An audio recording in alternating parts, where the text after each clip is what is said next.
بەڕێکاری پەرلەمانی لە تەواوی مێژووی پەرلەماندا کۆمەڵی دادگەری تاکە فراکسیۆن بووە بانکێشتی سەرۆک و جێگر و وەزیری دارایی هەرێمی کوردستانی کردووە بۆ لێپرسینەوە کە لە پەرلەمان بە پرساندن ناسراوە.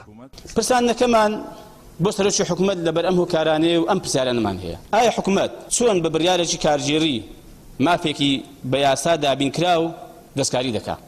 پەرلەمانتارێکی کۆمەڵ لە خولی پێنجەمی پەرلەمانی کوردستان دەڵێت واژۆی 23 پەرلەمانتارمان کۆ کردەوە بۆ لێپرسینەوە، بۆیە لە 27 دەی ساڵی 2023 پرساندنەکەمان ئەنجامدا.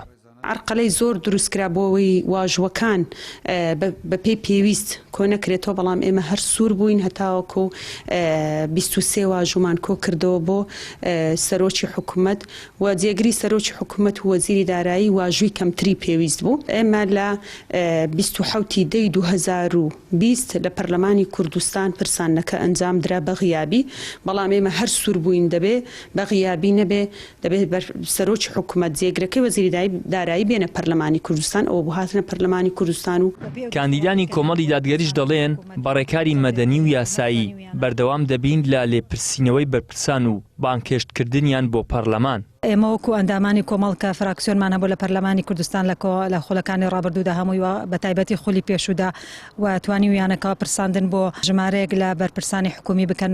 یەکەمیان سەرۆکی حکوومەت، جێگری سەرۆکی حکوومەت، وەزیری دارایی و وەزیری سامانە سروشتەکان و پەروەردە و کارەبا و ئەمانە هەمووی بۆ کراوە. بڕیارمان داوە و ڕاستگۆش دەبین لەگەڵ بڕیارەکانماندا کەوا بەردەوام دەبین لە ئەم کارە. نوێنەرانی کۆمەڵ لە پەرلەمانی کوردستان و پەرلەمانی عێراق لە جێگەی متمانەی هاوڵاتیانی هەرێمی کوردستانن، بۆیە ئێستاش کۆمەڵ بە ژمارەیەک کاندیدی بەهێز بەشداری لە هەڵبژاردننی ئەنجومەنی نوێنەرانی عێراقدا کردووە بە ژمارە 285 و بە دروشمی لەگەڵتان ڕاستگۆین بە هەمان شێوەی پێشوو لەسەر ڕێگای کارکردن بۆ مافەکانی خەڵک ڕاستگۆیانە بەردەوام دەبێت.